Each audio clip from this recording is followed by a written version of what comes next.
से, और जब हथियारों से भी काम नहीं चला तब समुद्र से पैदा हुई एरक नाम की घास से एक दूसरे को काट करके खत्म हो गए।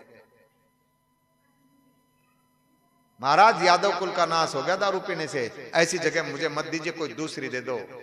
तब उन्होंने कहा अच्छा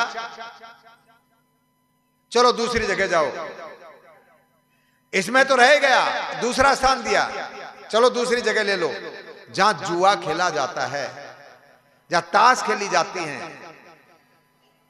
जहां ये ताश खेलने का ये खेल देखो थूक चाटने का खेल है,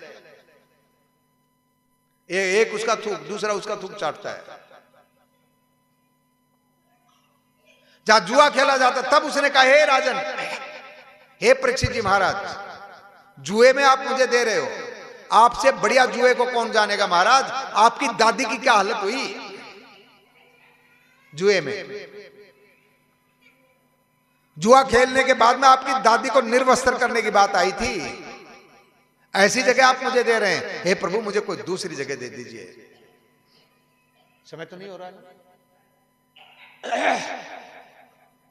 हाँ? 1 बजे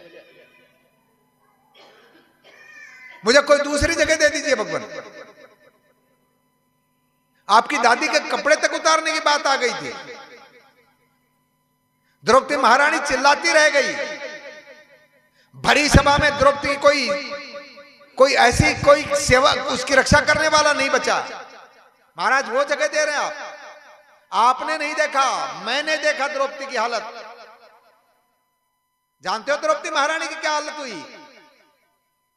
जब लाया गया पकड़ करके महारानी द्रौपदी को बालों से घसीटता हुआ दुशासन ने ला करके जब सभा में फेंकी, ये लो ले आया हूं मैं, और जब ले आए तब उसने कहा गद्दी पे बैठे हुए धृतराष्ट्र से, हे महाराज धृतराष्ट्र, हे हस्तिनापुर की गद्दी पे बैठने वाले महाराज, मैं एक वस्त्र में हूं, आज मैं एक वस्त्र में हूं, मैं रसोई में नहीं जा सकती, मैं किसी संत महात्मा के सामने नहीं जा सकती, मैं पुरुषों की सभा में नहीं जा सकती, और तो और छोड़ो मैं अपनी सास के पास में भी नहीं गई। हे महाराज मैं एक वस्त्र में हूं, मेरी रक्षा करो।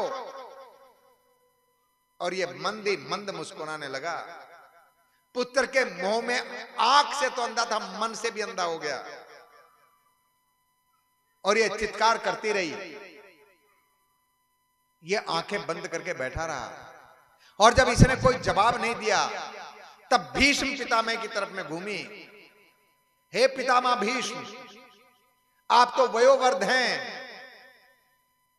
आप अपनी पोत बहू को ऐसी हालत में कैसे देखोगे, आप तो कुछ करो। और पितामह भीष्म खड़े हुए, तैसे दुर्योधन ने कहा ए बूढ़े बाबा बैठ जा। बैठ गए भीष्म पितामह। कोई चारा नहीं चला। सिंहासन जो सोने का था उसको जब ऐसे पकड़ा पितामह भीष्म ने गुस्से से, तब वो सोने का सिंहासन की पुष्ट टूट गई, हाथ में घुस गए वो सोने के प्रकट से लहू की धारा बहने लगी, आंखों से अश्रुपात और हाथों से लहू की धारा। वो बब्बर शेर है लेकिन पिंजरे का शेर है। पितामह भीष्म का मुकाबला उस सभा में कोई करने वाला नहीं था, लेकिन क्यों? क्योंकि अपनी सौगंध थी उनकी, बंध गए थे जंजीर से, हस्तिनापुर की गद्दी पे बैठने वाले की आज्ञा का पालन करूंगा, ऐसी कभी भी प्रतिज्ञा मत करना। पितामह भीष्म को बांध दिया, रोने लगे, मुंह से बोले नहीं। फिर वो कृपाचार्य को कहती है, हे कृप जी महाराज, आप तो धर्म गुरु हैं, आप मेरी रक्षा करो।